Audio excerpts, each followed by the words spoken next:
नमस्कार दोस्तों, स्वागत है आपका हमारे YouTube चैनल फैक्ट मास्टर पर। दोस्तों 69,000 शिक्षक भर्ती का रिजल्ट जारी हो गया है। 1,46,060 लोग इसमें पास हुए हैं।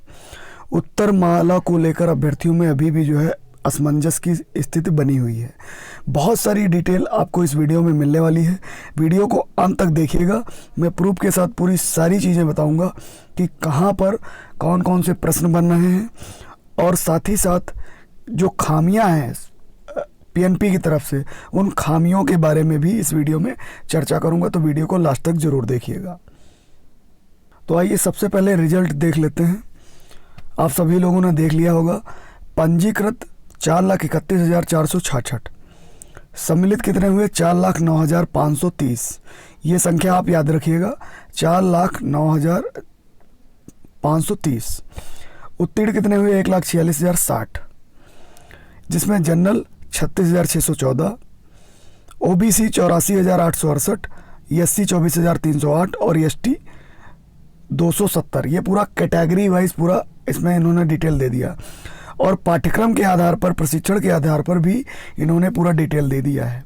तो इसमें बीटीसी 38,610, शिक्षा मित्र 8,018, बीएड 97,368 और अदर 2,064। तो कुल मिलाकर के जो संख्या मैंने बताई, इसको ध्यान में रखिएगा, 4,09,530। चलिए आगे बढ़ते हैं। और दोस्तों, जब ये परीक्षा कराई गई, सहायक अध्यापक भर्ती परीक्षा जब ये संपन्न कराई गई, सकुशल एवं शुचितापूर्ण संपादित कराई गई, उस वक्त जो संख्या थी अभ्यर्थियों की, वहाँ आप देख सकते हैं 4,10,440 लोग सम्मिलित हुए। और वहाँ पे क्या दिखाया जा रहा है? 4,09,530। ठीक है, आगे बढ़ते हैं। अब यहाँ पर आप देख सकते हैं कि एक जो सूचना जनसंपर्क विभाग होता है, जब ये ऑर्डर आया था भर्ती प्रक्रिया का, तो इस पर एक शासनादेश निकाला था जनसंपर्क सूचना विभाग उत्तर प्रदेश ने। यहाँ पर इन्होंने बताया कि 3,86,000 अभ्यर्थी परीक्षा में उपस्थित हुए। तो यहाँ पर संख्या में आप फेरबदल देख सकते हैं। ये संख्या में क्यों आ रहा है? ऐसा क्यों आ रहा है कि कोई भी आंकड़े आपस में मैच नहीं कर रहे हैं? सबसे पहली बात कमेंट करके बताइएगा कि ये आंकड़ा डिसबैलेंस क्यों हो रहा है, आखिर क्या हुआ है? क्योंकि वही अधिकारी शासनादेश बनाने वाले, और वही अधिकारी परीक्षा कराने वाले, और वही अधिकारी क्या कहते हैं, डिटेल देने वाले। तो ये सारी चीज़ें जो है डिफरेंट क्यों आ रही हैं, ये एक सोचने वाली बात है। अब दोस्तों बात करेंगे कि मेरिट कैसे बनने वाली है। तो 65% अभ्यर्थी, 60% जो पास हुए हैं, उनमें से ये जो परीक्षा कराई गई है दोस्तों, इसका 60% अंक लिया जाएगा। यानी कि एक एक नंबर इस परीक्षा का बहुत ही ज़्यादा महत्वपूर्ण है। जैसा मैं पहले कहता आया हूँ, मेरे पिछले वीडियो देख लीजिए, मैंने पहले भी कहा था कि एक एक अंक बहुत ही इम्पोर्टेंट रहेगा। चूँकि पीएनपी ने पूरी तरीके से जो है उत्तरमाला को संशोधित नहीं किया है, और उन्होंने ऐसे प्रश्नों पर जो है कॉमन अंक दिए हैं जिन पे बिल्कुल भी दिया जाना नहीं चाहिए था। अब यहाँ पर 25 अंकों का भारांक शिक्षा मित्रों को मिलेगा। आप सभी जानते हैं 8,018 लोग पास हो गए हैं। दोस्तों ये 60% जो मेरिट जुड़ेगी अंक, इनमें एक एक अंक बहुत महत्वपूर्ण है। और हाई कोर्ट से देखते हैं कि उत्तरमाला में संशोधन होता है कि नहीं होता है। निश्चित रूप से होना तय है। अगर दोस्तों मेरिट की बात करें तो एक अहम सवाल है कि अगर इन 3 नंबरों को जोड़ा जाएगा तो फाइनल मेरिट में कितने अभ्यर्थी पास होंगे जो 3 नंबर, 2 नंबर, 1 नंबर से रह गए हैं। अगर मान लीजिए कि 10,000 ऐसी संख्या हुई, तो फाइनल मेरिट में दोस्तों बहुत ज़्यादा असर पड़ने वाला है, क्योंकि मेरिट ऊपर चली जाएगी, और इसमें शिक्षा मित्रों को बहुत फ़ायदा होगा, क्योंकि उनको 25 नंबरों का भारांक दिया जा रहा है। तो ये भी देखने वाला विषय है कि जो संशोधित जो उत्तरमाला है, उसको जो है हाई कोर्ट किस तरीके से संशोधित करता है। क्योंकि पीएनपी ने पूरी तरीके से मना कर दिया है, अनिल भूषण चतुर्वेदी ने, किसी प्रकार का कोई संशोधन नहीं। उन्होंने रिजल्ट भी जारी कर दिया, और 3 सभी को कॉमन नंबर दे करके रिजल्ट जारी कर दिया है। अब दोस्तों यहाँ पर एक चीज़ और देखने वाली है कि एक जो प्रश्न है गोरखनाथ वाला, नाथ पंथ के प्रवर्तक कौन थे, ये पूछा गया था। और इसमें मतेस्न येंद्र नाथ अधिकारियों के अनुसार सही है, ये सही किया है पीएनपी ने।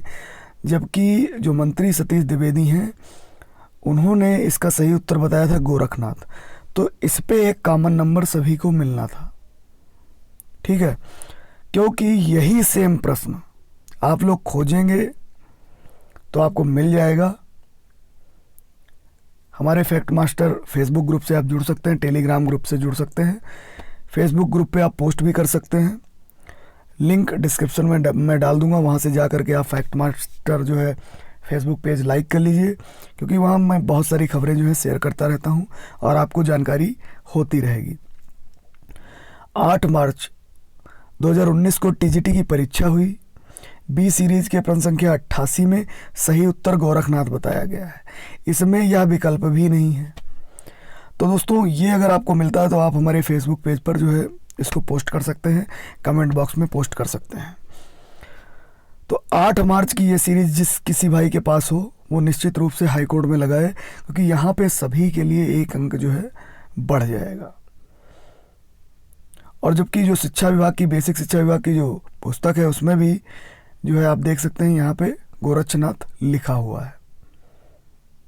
और दोस्तों ऐसे बहुत सारे प्रश्न हैं, जैसे गरीबी का आकलन, प्रति व्यक्ति व्यय या परिवार का उपभोग व्यय कौन सा सही है, संविधान की सभा के अध्यक्ष कौन थे, तो सच्चिदानंद सिन्हा, राजेंद्र प्रसाद दोनों थे, एक टेम्परेरी थे एक परमानेंट थे, ये सब चीज़ें हैं। तो ये जो भ्रामक तरीके से सवाल पूछे गए हैं इन पे जो है अभ्यर्थियों की नाराज़गी बिल्कुल जो है सही है। और निश्चित रूप से जो है हाई कोर्ट में जब मामला जाएगा प्रश्नों का, तो वहाँ से जो है रिजल्ट में संशोधन होना जो है बिल्कुल हाई कोर्ट निर्देश दे देगा कि जो है इसका संशोधन जरूर किया जाए। अब देखिए बेसिक शिक्षा मंत्री जो सतीश चंद्र द्विवेदी हैं उन्होंने सफल अभ्यर्थियों को शुभकामनाएं दी हैं। परिणाम जारी हो गया है, इसके लिए 1,46,060 अभ्यर्थी उत्तीर्ण हुए हैं। लॉकडाउन के दौरान जो है 69,000 अध्यापकों को रोजगार मिलेगा, यानी कि सब ऑनलाइन प्रोसेस पूरा होगा। असफल अभ्यर्थियों को निराश होने की ज़रूरत नहीं, उन्हें भविष्य में मौका मिलेगा। तो यहाँ पर आगे की भर्ती के लिए भी जो इन्होंने पूरी तरीके से बता दिया है कि उनको भी आगे की भर्तियों में मौका दिया जाएगा। और यहाँ पर भी वही डाटा दिया गया है जो आज पीएनपी ने जारी किया है। आप दोपहर बाद से अपना रिजल्ट देख लेंगे और रिजल्ट में देखने वाली बात होगी कि आपके कितने अंक बढ़े हैं, जो कॉमन अंक दिए गए हैं उनमें। तो आप देख सकते हैं कि जो बीटीसी हैं 38,610, शिक्षा मित्र 8,018 और जो NCT 1,084, DEd 549, special BT 301, BTC 70, BLEd 110 और बीएड 97,368 अभ्यर्थी हैं। तो डॉक्टर द्विवेदी ने बताया कि 69,000 सहायक भर्ती परीक्षा 2019 में सामान्य वर्ग के इतने अभ्यर्थी उत्तीर्ण हुए हैं। उनके ये शुभकामना लेटर जो है सतीश चंद्र द्विवेदी ने, जो बेसिक शिक्षा मंत्री, उन्होंने जारी कर दिया है। तो दोस्तों कहीं ना कहीं आंकड़ों में थोड़ा सा फेरबदल है, ये क्यों है, इसका कारण क्या है? तो यहाँ पे एक प्रश्न चिन्ह जरूर उठता है कि जब परीक्षा संपादित हुई उस वक्त कितने अभ्यर्थी थे, और जब परिणाम आया हाई कोर्ट से तब एक जो जनसंपर्क कार्यालय से एक सूचना आई, उसमें 3,86,000 क्यों है, और जब अभ्यर्थी पास हुए, जब अभ्यर्थी सम्मिलित हुए, तो उसमें जो आज पीएनपी ने लेटर जारी किया उसमें 4,09,000 समथिंग क्यों है। मतलब ये आंकड़े क्यों इधर उधर जा रहे हैं, यानी कि कहीं पे कुछ ना कुछ गड़बड़ जरूर है। अगर गड़बड़ है तो कहाँ पर है, ये देखने वाली बात है, क्योंकि ये सरकार के खुद के आंकड़े हैं, पीएनपी के खुद के आंकड़े हैं, किसी ने इन आंकड़ों से कोई जो है वो नहीं किया है, ये खुद सरकारी आंकड़े हैं। ये सरकारी आंकड़े ऐसा क्यों कह रहे हैं, ऐसा क्यों हो रहा है।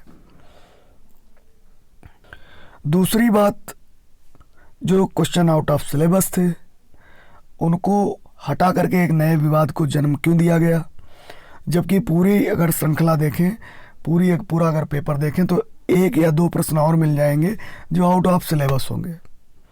साथ ही साथ जिन प्रश्नों पे आपत्तियां थी उनका निस्तारण क्यों नहीं किया गया, अभ्यर्थी उससे क्यों संतुष्ट नहीं है, और यदि भविष्य में इसका निस्तारण होता है, संशोधित रिजल्ट जारी होता है, तो मेरिट पर इसका असर पड़ेगा।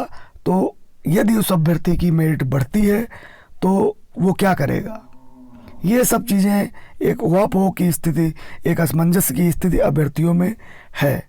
इसके लिए जो है निश्चित रूप से हाई कोर्ट में जो भी अभ्यर्थी जा रहे हैं उसका सही डिसीजन हाई कोर्ट से आना चाहिए, क्योंकि पिछली जो 68,500 भर्ती हुई थी उसमें भी प्रश्नों को लेकर बहुत विवाद था।